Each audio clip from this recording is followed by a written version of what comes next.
दोस्तों, bright future campus के YouTube channel पर आप लोगों का फिर से एक बार से स्वागत है। हम आप लोगों के बीच इससे पहले 2 वीडियो लेकर आए हैं। आज हम आप लोगों को तीसरा वीडियो पढ़ाएंगे जिसमें हमें आपको पढ़ाना क्या है, व्यंजन। ठीक है ना। तो आप लोग ध्यान लगाकर ब्लैक बोर्ड की तरफ देखिए। पढ़ाना क्या है, व्यंजन। तो आप लोग हेडिंग बना लीजिएगा, क्या, व्यंजन। देखिएगा व्यंजन में हमको क्या क्या पढ़ना है। व्यंजन में हमको क्या क्या पढ़ना है, सबसे पहले हम देखते क्या हैं, व्यंजन की परिभाषा क्या होती है। हमको सबसे पहले इसमें देखना क्या है, व्यंजन की परिभाषा क्या होती है। फिर हमको देखना क्या है, व्यंजन का निर्माण कैसे होता है। व्यंजन का निर्माण कैसे होता है। फिर हमको इसमें देखना क्या है कि व्यंजन की संख्या कितनी होती है। व्यंजन की संख्या कितनी होती है। फिर इसमें हमको देखना क्या है कि व्यंजन के प्रकार कितने होते हैं। व्यंजन के प्रकार। फिर हमको देखना क्या है कि व्यंजन का वर्गीकरण कैसे करते हैं। व्यंजन का वर्गीकरण हम कैसे करते हैं। इतना टॉपिक हमको व्यंजन में पढ़ना है, ठीक ना। तो जब व्यंजन की परिभाषा देने की बात आती है, जब हम व्यंजन की परिभाषा देते हैं तो कहते हैं कि ऐसे वर्ड जो स्वर की सहायता से बोले जाते हैं क्या, व्यंजन कहलाते हैं। तो हम क्या कहेंगे, जब इसकी परिभाषा देंगे तो हम कहेंगे क्या कि ऐसे वर्ड जो स्वर की सहायता से बोले जाते हैं व्यंजन कहलाते हैं। इसको आप लोग लिखिएगा, ऐसे वर्ड जो स्वर की सहायता से बोले जाते हैं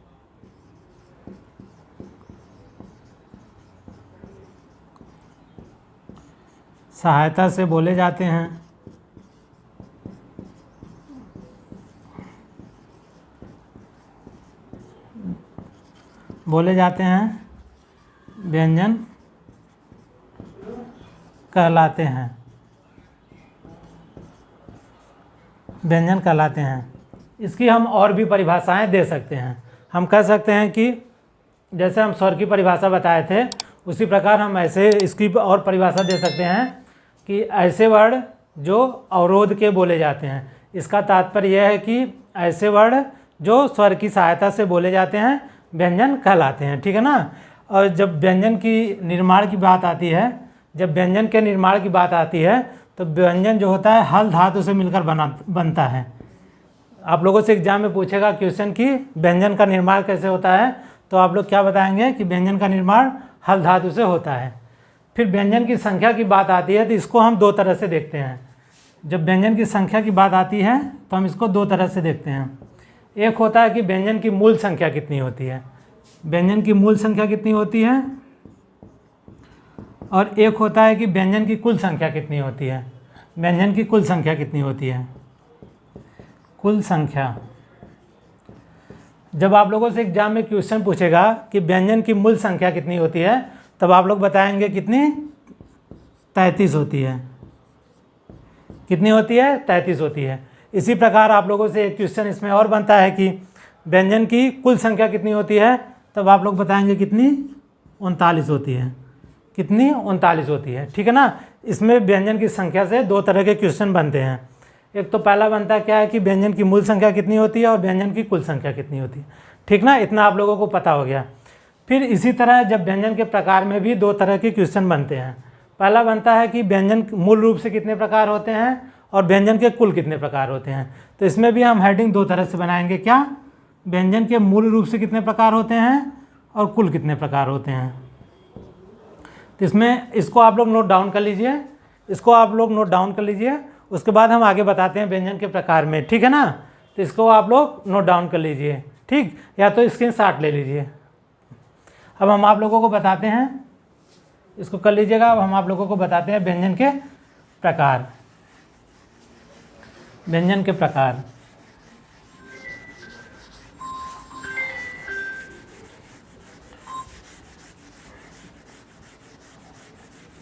फिर उसके बाद बताएंगे व्यंजन का वर्गीकरण, ठीक है ना। उसके बाद बताएंगे क्या, व्यंजन का वर्गीकरण।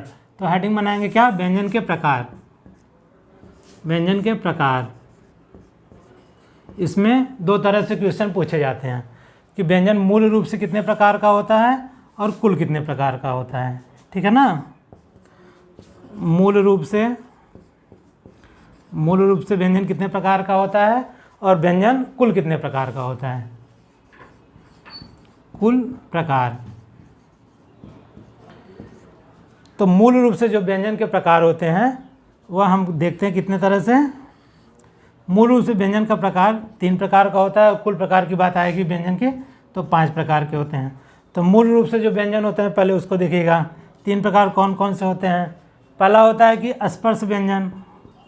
अभी इसकी परिभाषा हम आप लोगों को आगे बताएंगे, ठीक है ना, जब व्यंजन का वर्गीकरण बताएंगे तब। इसमें पूछता है जो स्पर्श व्यंजन होते हैं उसकी संख्या कितनी होती है, ठीक है ना। इसके साथ साथ इसकी संख्या भी हम लोग जानते चलेंगे। स्पर्श व्यंजन की जो संख्या होती है कितनी, 25। उसके बाद इसमें आता है क्या, स्पर्श व्यंजन के बाद आता है अंतस्थ व्यंजन। अंतस्थ व्यंजन, अंतस्थ व्यंजन, इसकी संख्या होती है कितनी, 4। अभी सब आगे आप लोगों को बताएंगे, ठीक है ना। उसके बाद आता है इसमें ऊष्म व्यंजन। ऊष्म व्यंजन, इसकी भी संख्या कितनी होती है, 4। देखिएगा जब हम इसको जोड़ेंगे तो इसकी संख्या कितनी हो जाएगी, 33। अभी हम आप लोगों को बताए थे जैसे कि व्यंजन मूल रूप से कितने प्रकार के होते हैं। तो जो व्यंजन मूल रूप से 3 प्रकार के होते हैं। साथ साथ एक चीज़ हम और आप लोगों को अभी बताए थे कि जो व्यंजन की मूल संख्या कितनी होती है, 33 होती है, वह उसके मूल प्रकार से देखी जाती है, ठीक ना। ऐसे जब हम कुल प्रकार की बात करेंगे तो इसमें कुल 5 प्रकार से होते हैं व्यंजन। कुल कितने प्रकार के होते हैं, 5 प्रकार से। इसमें स्पर्श व्यंजन, पहला क्या है, स्पर्श व्यंजन। फिर क्या है, अंतस्थ व्यंजन। अंतस्थ व्यंजन। फिर क्या है, ऊष्म व्यंजन। ऊष्म व्यंजन। फिर आता है क्या, संयुक्त व्यंजन। संयुक्त व्यंजन। फिर आता क्या है, द्विगुण व्यंजन। द्विगुण व्यंजन, इसमें इसकी संख्या कितनी होती है वो देखिएगा आप लोग। अभी हम बताए थे आप लोगों को स्पर्श व्यंजन की संख्या कितनी होती है, 25। अंतस्थ व्यंजन की संख्या कितनी होती है, 4। अभी बताए थे आप लोगों को ऊष्म व्यंजन की संख्या कितनी होती है, 4। जो संयुक्त व्यंजन होते हैं यहाँ से बहुत ज़्यादा क्वेश्चन बनता है। जब अभी हम व्यंजन का वर्गीकरण पढ़ाएंगे तब हम आप लोगों को बताएंगे, ठीक है ना। उसके बाद देखिएगा संयुक्त जो व्यंजन होते हैं उसकी संख्या होती है 4 और द्विगुण व्यंजन की संख्या होती है 2। इस तरह से व्यंजन को पूरे प्रकार में जब बांटेंगे तो पूरा टोटल जो इनकी संख्या आती है कितनी, 39। तो मूल रूप से कुल कितने प्रकार के होते हैं और कुल कितने प्रकार के होते हैं और कितनी कितनी संख्या होती है, ये बात आप लोगों को एकदम क्लियर हो गई होगी, ठीक ना। उसके बाद हम देखते हैं व्यंजन का जो वर्गीकरण हम कैसे करते हैं। व्यंजन का वर्गीकरण हम कैसे करते हैं, ठीक ना। तब हम डायरेक्ट हेडिंग बनाते क्या है, व्यंजन का वर्गीकरण। आप लोग भी बना लीजिएगा, इसको नोट डाउन कर लीजिएगा या स्क्रीनशॉट कर लीजिएगा, ठीक है ना। अब हमको हेडिंग बनाना क्या है, व्यंजन का वर्गीकरण। जब हम व्यंजन का वर्गीकरण आप लोगों को बताएंगे उसमें हम सब कुछ बताएंगे कि अंतस्थ व्यंजन क्या होता है, इसमें कौन कौन से आते हैं और इनका उच्चारण स्थान कहाँ कहाँ से होता है, हर एक बात आप लोगों को बताएंगे। और एकदम आराम से आप लोग लेकर इसको चलिए, ठीक है ना। उसके बाद हम हेडिंग बनाते क्या, व्यंजन का वर्गीकरण। व्यंजन का वर्गीकरण आप लोग हेडिंग बना लीजिएगा क्या, व्यंजन का वर्गीकरण। व्यंजन का वर्गीकरण हम अपने सुविधा के अनुसार व्यंजन का वर्गीकरण 3 भागों में करते हैं। पहला करते हैं सामान्य आधार पर। सामान्य आधार पर। फिर हम दूसरा करते हैं प्राणवायु के आधार पर। प्राणवायु के आधार पर। फिर हम तीसरा करते हैं तारत्व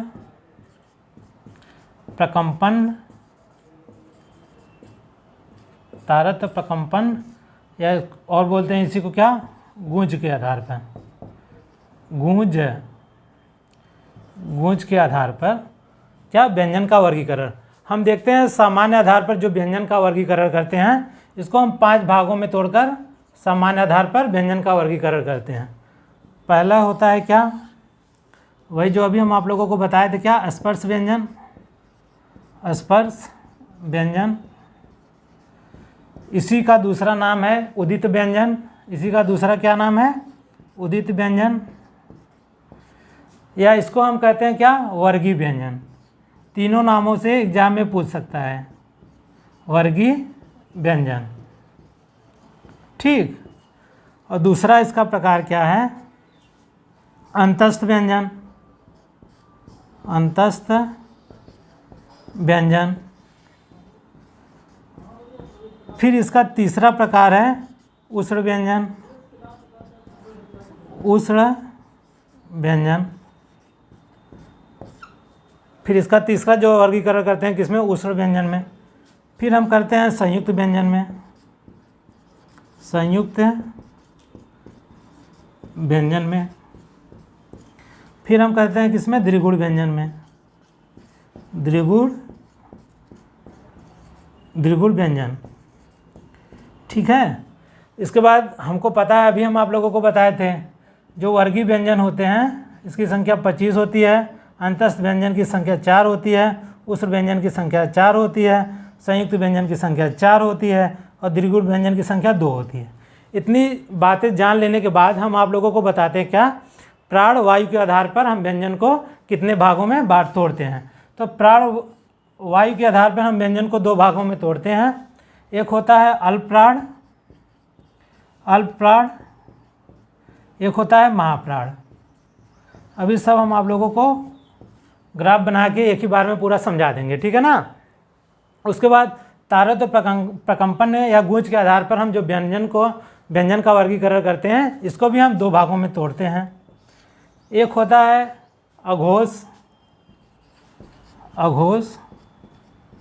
और दूसरा होता है क्या, सघोष। देखिएगा ये जो दोनों पार्ट है उसको अभी हम आप लोगों को एक ग्राफ बना के समझा देंगे और एकदम अच्छे से क्लियर हो जाएगा और फिर आप लोगों को लाइफ में कभी भी दिक्कत नहीं होगा, ठीक है ना। अब हम जानते हैं इन 5 के बारे में, ठीक है। इन 5 के बारे में हमको जानना क्या क्या है। सबसे पहली बात जानते हैं कि स्पर्श व्यंजन होते क्या हैं और इनका उच्चारण स्थान कहाँ से होता है, यही एग्जाम में पूछता है, ठीक है ना। तो हम समान आधार पर जब हम इसका वर्गीकरण करते हैं व्यंजन का, तो हम पहले देखते हैं किसको, स्पर्श व्यंजन, जिसको हम उदित व्यंजन या वर्गीय व्यंजन कहते हैं, ठीक। अब इसको आप लोग नोट डाउन कर लीजिएगा, हम एक एक को लेकर चलते हैं, ठीक। इसको आप लोग नोट डाउन कर लीजिए। अब आगे की बातें हम पूरा मिटा दे रहे हैं, ठीक है ना। अब देखिएगा आप लोग, देखिएगा सबसे पहले हम लेके चलते हैं किसको, कि स्पर्श व्यंजन क्या होते हैं। आप सभी लोगों को क ख ग घ तो आता ही होगा, बचपन से ही पढ़ते आए हैं। हम एक तरफ बनाते क्या हैं कि स्पर्श व्यंजन, उदित व्यंजन या वर्गीय व्यंजन होते क्या हैं, ठीक है ना। तो क वर्ग से लेकर, हम सब पूरा लिख दे रहे हैं, आप लोग लिखिएगा, क ख ग घ अंग, च छ ज झ इय। आप लोगों को पता है स्पर्श व्यंजन जो उदित व्यंजन या जिसको वर्गीय व्यंजन कहा जाता है उसकी संख्या कितनी होती है, 25, ठीक है ना। अभी हम दिखाते हैं कौन कौन से होते हैं। उसके बाद आता है क्या, ट ठ ड ढ अड़। फिर आता है क्या, त थ द ध न। फिर आता क्या है, प फ ब भ म। यही जो होते हैं क वर्ग से लेकर प वर्ग वाले, क वर्ग से लेकर प वर्ग वाले, जिसको हम क्या कहते हैं, स्पर्श व्यंजन, या इसी को हम कहते हैं उदित व्यंजन, या इसी को कहते हैं हम वर्गीय व्यंजन। आप लोग देखिएगा एक वर्ग में 5 सदस्य है, इसी प्रकार 5 वर्ग है, तो इसकी जो संख्या होती है कितनी, 25, ठीक है ना। अब हम इसमें एक चीज़ देखेंगे क्या, कि जो ये है, जो स्पर्श व्यंजन होते हैं इनका उच्चारण स्थान कहाँ से होता है। कि ये हमारे कहाँ से बोले जाते हैं, हमारे मुख के कौन से, जैसे क वर्ग वाले हैं, च वर्ग वाले, ट वर्ग वाले, त वर्ग वाले, प वर्ग वाले, ये हमारे मुख से कि कहाँ से बोले जाते हैं, ठीक है ना। तो यहीं पे हम जस्ट हेडिंग बना लेंगे, ऐसे ही लिख लेंगे क्या, उच्चारण स्थान, ऐसे ही बना लेंगे क्या, उच्चारण स्थान। इसकी संख्या 25 होती है, तो यहीं पे हम बना लेंगे क्या, उच्चारण स्थान, उच्चारण स्थान। अब हम आप लोगों को उच्चारण स्थान, अब आप लोगों को हम सिखाने की कोशिश करते हैं कि कौन सा कहाँ से बोला जाता है। देखिएगा, जैसे मान लीजिए ये मानव है, मानव है, मानव तो सब लोग देखे ही होंगे, कुछ इसी तरह होते हैं मानव। ये उसका मुंह हो गया, अभी मुंह के अंदर दांत होता है और दांत से आती हैं कुछ ग्रंथियाँ, ठीक है ना, ये हमारे मुंह तक स्पर्श में रहती हैं। तो हमारे गले में एक ग्रंथि पाई जाती है जिसको हम बोलते हैं क्या, कंठ। कोई भी वर्ड जो निकलता है कहाँ से निकलता है, सबसे पहले वो निकलता है कहाँ से, कंठ। हम इसको याद करने के लिए इसका क्रम बना देते हैं जिससे हमको व्यंजन का उच्चारण स्थान समझने में आसानी होगी। तो कहाँ से पहले होता है, कहाँ से कोई भी वर्ड निकलता है, कंठ। फिर कंठ के बाद आता है तालु। तालु तो सबको पता है जहाँ जीभ खत्म होती है, और जो जीभ के ऊपर वाला जो हिस्सा है उसी को कहते हैं तालु, तालु।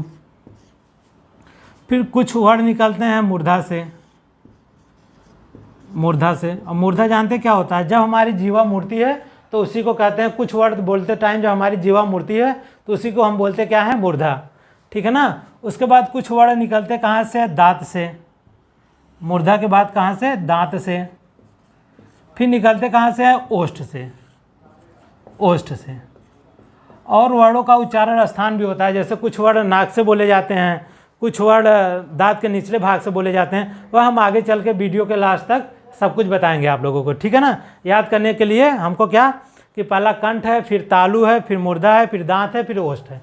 अब देखिएगा, जो क वर्ग वाले हैं उनका उच्चारण स्थान, आप लोग बोलिएगा यहाँ पे, जब कंठ पे अपना हाथ रखे तो देखेंगे जो आवाज़ निकलती है क वर्ग वालों की, कहाँ से निकलती है, कंठ से।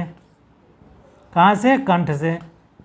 फिर जो च वर्ग वाले होते हैं उनका उच्चारण स्थान कहाँ से होता है, तो आप लोग बताएंगे तालु से, तालु से। क्योंकि जब हम च वर्ग वाले को बोलेंगे तो हमारी जो जीवा है जाके ऊपर कहाँ पे, तालु पे टच करती है। आप लोग बोल के देखिएगा, च, छ, ज, झ, य। जब भी बोलेंगे तो हमारी जो जीवा है वह जाके कहाँ पे टच करेगी, तालु पे, ठीक है ना। जब ट वर्ग वाले अक्षर को बोलेंगे, जब ट वर्ग वाले वर्ड को बोलेंगे तो हम देखेंगे हमारी जीवा जो है वो आगे की तरफ मुड़ती है, तो उसी को बोला क्या जाता है, मूर्धा। तो ट वर्ग वाले जब भी पूछे जाएंगे कि उसका उच्चारण स्थान क्या है, तो हम बताएंगे क्या कि मूर्धा। इसी प्रकार त वर्ग वाले बोलेंगे, जब त वर्ग वाले बोलते हैं तो हमारी जो जीवा है आके दांत पे टच करती है। आप बोलिएगा त, थ, द, ध, न, तो इसका उच्चारण स्थान क्या पूछता है, तो एग्जाम में हमें क्या बताना है, दंत। ऐसे जो प वर्ग वाले होते हैं जब हम उनको बोलते हैं तो हमारे जो दोनों ओठ हैं वो आपस में टच करते हैं। आप लोग बोलिएगा प, फ, ब, भ, म। जो पांचों होते हैं तो उनका उच्चारण स्थान पूछेगा क्या, क्या बताएंगे आप लोग, ओष्ठ, ओष्ठ। हम आशा करते हैं ये इतनी बातें आप लोगों को समझ में आई होंगी, ठीक है ना। उसके बाद हम देखते क्या है कि इसके बाद हमको देखना क्या है, स्पर्श व्यंजन हम लोग जान चुके हैं। फिर हमको जानना क्या है कि अंतस्थ व्यंजन क्या होते हैं और उस्र व्यंजन क्या होते हैं, ठीक ना। और इनका उच्चारण स्थान क्या होते हैं और कौन कौन से वर्ड होते हैं, ठीक है। तो हम दोनों को एक साथ लेके चलते हैं। पहला हमारा हो गया क्या, स्पर्श व्यंजन, और दूसरा का हमको जानना क्या है, अंतस्थ व्यंजन। इसमें कौन कौन से वर्ड आते हैं, अंतस्थ व्यंजन, और इनका उच्चारण स्थान क्या क्या है, ठीक है ना। इसके बाद हम लेके चलते हैं किसको, उस्र व्यंजन को, उस्र व्यंजन को। इन दोनों को हम साथ लेकर चलते हैं, ठीक है ना। इसमें कौन कौन से वर्ड आते हैं, तो अंतस्थ व्यंजन में 4 वर्ड आते हैं। कौन कौन से, य, र, ल और व, ठीक है ना। जो य, र, ल, व बोले जाते हैं ये हमारे मतलब हमारे मुख से अंदर से इनके जब इनको बोलते हैं य, र, ल, व, तो हमारे मुंह से जो हवा निकलती है वह कहाँ से निकलती है, अंदर से। इसी वजह से इसको हम क्या बोलते हैं, अंतस्थ व्यंजन बोलते हैं। इसी प्रकार उस्र व्यंजन की जो संख्या होती है वह होती है स, ख, स, ह, यही जो वर्ण हैं यह किस में आते हैं? उष्ण व्यंजन में, उष्म व्यंजन में। किस में? उष्म व्यंजन में, ठीक है ना, उष्म व्यंजन में, ठीक है ना। कौन से व्यंजन आते हैं, कौन से वर्ण आते हैं? यही चार, स, ख, स, ह। अब इन दोनों का उच्चारण स्थान कहाँ से होता है, इसको याद करने के लिए हम क्या करते हैं कि जो य और जो स होता है इसको हम साथ में देखते हैं। तो य का उच्चारण स्थान जब हम यह बोलेंगे तो इसका उच्चारण कहाँ से होता है? तालु से, तालु से। और स का भी उच्चारण स्थान कहाँ से होता है? तालु से। तो य और स का हम साथ में देखेंगे तो य का भी उच्चारण स्थान तालु से होता है और स का भी उच्चारण स्थान तालु से होता है। इसी प्रकार जब हम र को बोलते हैं तो हमारी जीवा आगे की तरफ मुड़ती है। जब जीवा हमारी आगे की तरफ मुड़ती है तब हम इसको बोलते क्या है? मूर्धा। तो र का उच्चारण स्थान जो होता है क्या? मूर्धा। इसी प्रकार स का भी उच्चारण स्थान क्या होता है? मूर्धा। तो र और स का उच्चारण स्थान क्या हो जाता है? मूर्धा। अब देखेंगे ल और स का। जब हम ल और स वर्ण का उच्चारण, जब हम इसको उच्चारित करते हैं ल और स को, तब हम देखते क्या है कि ल और स दोनों कहाँ से बोले जाते हैं? दंत से। ल और स का जब भी उच्चारण स्थान की बात आएगी तो कहाँ से बोले जाते हैं? दंत से। अब यहाँ पे एक बचता क्या हुआ है, वह हमेशा बोला जाता है दंत और ओष्ठ को मिलाकर, जिसको बोलते हैं क्या है? दंतोष्ठ। और ह का जो उच्चारण स्थान होता है? कंठ। यही हमको याद करने वाली चीज़ है। यही पूछता है, जो ह होता है, ह का उच्चारण स्थान क्या होता है? तो हमको याद करना है क्या है? कंठ। इतनी बात आप लोगों को पता हो गई होगी कि स्पर्श व्यंजन क्या होते हैं, अंतस्थ व्यंजन क्या होते हैं, उष्म व्यंजन क्या होते हैं। अब जो एग्जाम में पूछा जाता है, जो एग्जाम में ज़्यादातर क्वेश्चन बनता है जिससे, वह होता है संयुक्त व्यंजन और इसका निर्माण कैसे होता है और इनका उच्चारण स्थान क्या होता है। तो हम आगे हेडिंग बनाएंगे क्या, हमको आगे हेडिंग बनाना क्या है कि संयुक्त व्यंजन। संयुक्त व्यंजन में अभी हम आप लोगों को बताए थे, जो संयुक्त व्यंजन होते हैं उसकी संख्या होती है कितनी? 4। संयुक्त व्यंजन होते हैं उसकी संख्या होती है 4। तो हम हेडिंग बना लेंगे चौथा क्या? संयुक्त व्यंजन। चौथी हेडिंग है हमारी क्या? संयुक्त व्यंजन। इसकी संख्या होती है 4। कौन कौन से संयुक्त व्यंजन में कौन कौन से आते हैं? छ, क्या आता है? छ छत्री, छ त्र ज्ञ, और एक वर्ण और आता है क्या? स्र। यही चारों पूछे जाते हैं कि इन चारों का, इनको संयुक्त व्यंजन क्यों कहते हैं? क्योंकि इन चारों वर्णों का निर्माण दो वर्णों के आपस में मिलने से होता है। अब देखेंगे एग्जाम में सीधे पूछता है कि 6 वर्ण का निर्माण किससे किससे मिलकर बना होता है। तो 6 वर्ण का जो निर्माण होता है वह क धन सस के मिलने से होता है, क धन स के मिलने से होता है। त्र का निर्माण होता है त धन र के मिलने से होता है। और ज वर्ण का निर्माण होता है, जो ज्ञ वर्ण का निर्माण जो होता है ज धन इ के मिलने से होता है। इसी प्रकार स्र का जो स्र होता है इसका निर्माण होता है आधा स धन र के मिलने से, ठीक है ना, आधा स धन र के मिलने से। अब हम इनका उच्चारण स्थान भी देख लेते हैं। जैसे छ का उच्चारण स्थान पूछे, त्र का उच्चारण स्थान पूछे, ज्ञ का उच्चारण स्थान पूछे, स का उच्चारण स्थान पूछे। अभी हम आप लोगों को बताए थे जो क वर्ग वाले होते हैं वह कहाँ से बोले जाते हैं, तो हम बताएंगे क्या कि यहीं पे लिख लीजिएगा इसको, उच्चारण स्थान की मतलब ये जो संयुक्त व्यंजन है इनका उच्चारण स्थान कहाँ से होता है, ठीक है ना। तो क वर्ग वाले हमको पता है कंठ से बोले जाते हैं। और जो स है अभी हम आप लोगों को बताए थे, मूर्धन्य वाला स कहाँ से बोले जाते हैं, तो मूर्धा से। मूर्धन्य वाले स कहाँ से बोले जाते हैं, मूर्धा से। तो आप लोगों से एग्जाम में पूछेगा कि जो संयुक्त व्यंजन है इसमें जो छ होता है उसका उच्चारण स्थान क्या होता है, तो आप लोग बताएंगे क्या, कंठ और मूर्धा से, ठीक है ना। उसके बाद आपको पता है त वर्ग कहाँ से बोला जाता है, दंत से। त कहाँ से बोला जाता है, दंत से, दंत से। अभी हम आप लोगों को बताए थे कि य र ल, य र ल, नहीं देखिएगा आप लोग, र भी होता है कहाँ से बोला जाता है, मूर्धा। तब आप लोगों से पूछेगा कि जो त्र होता है उसका उच्चारण स्थान कहाँ से होगा, दंत और मूर्धा। इसी प्रकार हम आगे देखते हैं ज। आपको पता है ज किस वर्ग में आता है, च वर्ग में। च वर्ग वाले बोले कहाँ से आते हैं, तो आप बताएंगे तालु से। उसके बाद ये भी उसी में आते हैं, तो तालु तालु तालब, इसको बोल देते हैं क्या, तालब्य से ही। तालु तालु मिलकर क्या, तालब से। इसी प्रकार हम देखते हैं स किस में आता है, आप लोगों को सबको पता है। अभी हम बताए थे स जो होता है वो भी तालु से बोला जाता है, तालु से, और र जो है मूर्धा से बोला जाता है। तो इसका उच्चारण स्थान क्या होगा, स्र का, तालु और मूर्धा से।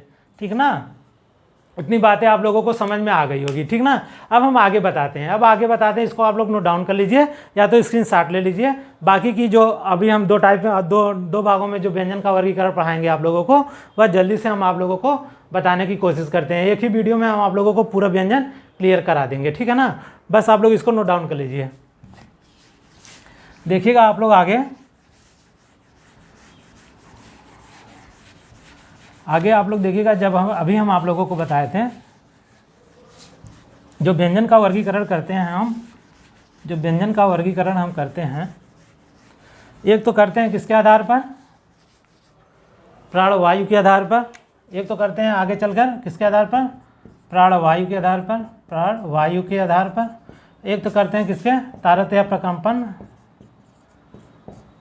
इसको बोलते हैं, और किस नाम से जानते हैं इसको, या गूंज के आधार पर। ठीक है ना, देखिएगा इसमें हम देखते हैं इन चारों को हम साथ लेके चलते हैं। तो इसके आधार पर हम देखते हैं दो होते हैं, एक होता है अघोष, अभी हम आप लोगों को बताए थे। ठीक है, इसको आप लोग जानते हैं। इसको देखिएगा, हम एक ही बार में पूरे को लेके चलते हैं। तो आप लोग ऐसे बना लीजिएगा, अघोष और क्या, सघोष, अघोष सघोष, और अल्पप्राण और महाप्राण। एग्जाम में यहाँ से क्वेश्चन बनता है कि अघोष क्या होता है, सघोष क्या होता है, किस वर्ग का कौन सा अक्षर सघोष में आता है, किस वर्ग का कौन सा अक्षर अघोष में आता है, किस वर्ग का कौन सा अक्षर अल्पप्राण में आता है, किस वर्ग का कौन सा अक्षर महाप्राण में आता है, स्वर किस में आते हैं, यही सब एग्जाम में पूछा जाता है। ठीक है ना, तो हम एक ट्रिक बता रहे हैं जिसके माध्यम से आप लोग एक ही बार में सीख जाएंगे। ठीक है ना, किसी भी वर्ग का, आप लोग ध्यान से सुनिएगा, किसी भी वर्ग का पहला और दूसरा जो वर्ण होते हैं, किसी भी वर्ग का पहला और दूसरा वर्ण होते हैं, वह किस में जाते हैं, तो आप लोग बताइएगा किस में, अघोष में। ठीक है ना, उसके बाद देखिए किसी भी वर्ग का, वर्ग तो सबको पता है ना, जैसे क वर्ग वाले होते हैं, च वर्ग वाले होते हैं, ट वर्ग वाले होते हैं, ट वर्ग वाले होते हैं, प वर्ग वाले होते हैं। उसी प्रकार किसी भी वर्ग का तीसरा, चौथा और पांचवा जो वर्ण होता है वह किस में जाता है, सघोष में। किसी भी वर्ग का पहला, तीसरा, पांचवा वर्ण किस में जाता है, अल्पप्राण में। दूसरा और चौथा वर्ण क्या होता है, किस में जाता है, महाप्राण में। हम इतनी बातें जान लेने के बाद हम क्या करते हैं, इसका तिर्यक में गुणा कर देते हैं, तिर्यक में ऐसे चिन्ह लगा देते हैं, हम जान जाते हैं। जब हमको संख्या पूछेगा, अगर हमको पूछेगा, और उसके बाद एक बात और जान लीजिए कि जो सभी स्वर होते हैं वह क्या होते हैं, जो सभी स्वर होते हैं वह किस में जाते हैं, सघोष में जाते हैं। उसके बाद देखिएगा य, र, ल और व, य, र, ल, व, अगर आप लोगों से एग्जाम में पूछा य, र, ल, व किस में जाते हैं, तो आप लोग बताइए अल्पप्राण और किस में, सघोष में। इसी प्रकार जो उस्र व्यंजन होते हैं, ये तो ये अंतस्थ व्यंजन हो गए, यह क्या हो गए, उस्र व्यंजन जो होते हैं, स, ख, स। लेकिन इसमें एक चीज़ हमको याद करना है, क्या है, ह को, स, ख, स, ये किस में जाएंगे, अघोष और महाप्राण में। इसी तरह जब हमको ये बातें पता होगी कि स, ख, स जो उष्म व्यंजन होते हैं वह किस में जाते हैं, तो हमको बता देंगे किस में जाते हैं, महाप्राण और सघोष में। इसी तरह हमको जब ये बातें पता होंगी तो हम जान जाएंगे कि सघोष की संख्या कितनी होती है, अल्पप्राण की संख्या कितनी होती है, महाप्राण की संख्या कितनी होती है और अघोष में, और कौन कौन से वर्ण किस में जाते हैं। लेकिन हमको याद किसको करना है, ह को। तो ह को देखेंगे हमेशा, ह जो आता है वह सघोष और महाप्राण होते हैं।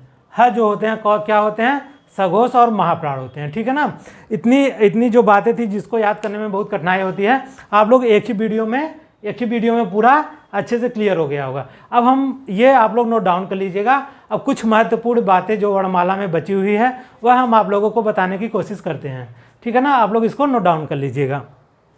हम आशा करते हैं इतनी बातें आप लोगों को समझ में आई होगी, ठीक है ना। देखिएगा, अब हम आगे वर्णमाला का हम 3 वीडियो लेकर आप लोगों के बीच में आए थे। वर्णमाला का हम 3 वीडियो आप लोगों के बीच में लेकर आए गए। जो कोई भी कंपटीशन देगा, कोई भी एग्जाम देगा जिसमें हिंदी पूछी जाती है, वर्णमाला से एक भी क्वेश्चन बाहर नहीं जाएगा। आप लोग बस इसको एक बार देख लीजिएगा। उसके बाद देखिएगा आप लोग, इसमें आप लोग हेडिंग बनाएंगे कुछ महत्वपूर्ण तथ्य। कुछ महत्वपूर्ण वर्णमाला या वर्ण विचार जो हमारा चैप्टर है, इसमें हम आप लोग हेडिंग बनाएंगे क्या, ये हमारे चैप्टर का नाम था, सबको पता है, वर्णमाला वर्ण विचार। यह हमारा तीसरा लेक्चर है। इसमें देखिएगा आप लोग, इसमें हमको बताना क्या है कि कुछ महत्वपूर्ण तथ्य। हेडिंग बना लीजिएगा आप लोग, कुछ महत्वपूर्ण तथ्य।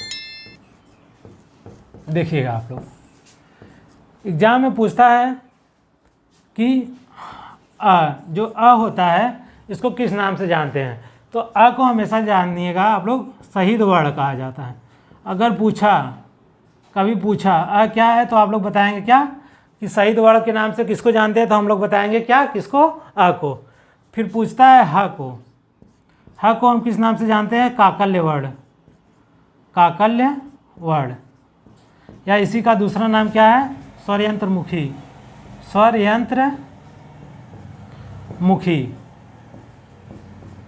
स्वरयंत्रमुखी। और उसके बाद ल पूछता है, ल को किस नाम से जानते हैं, तो ल को हम हमेशा कहते हैं क्या कि यह पार्श्विक वर्ण है।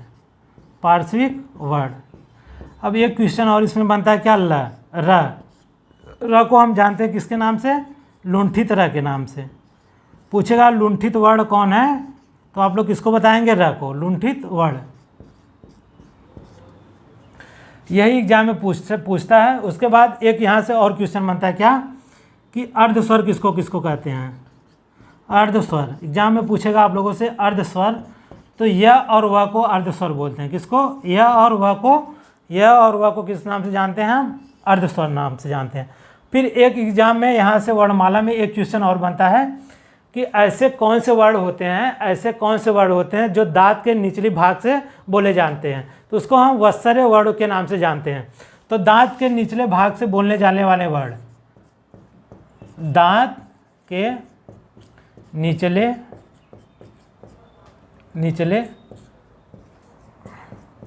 भाग से बोले जाने वाले वर्ण,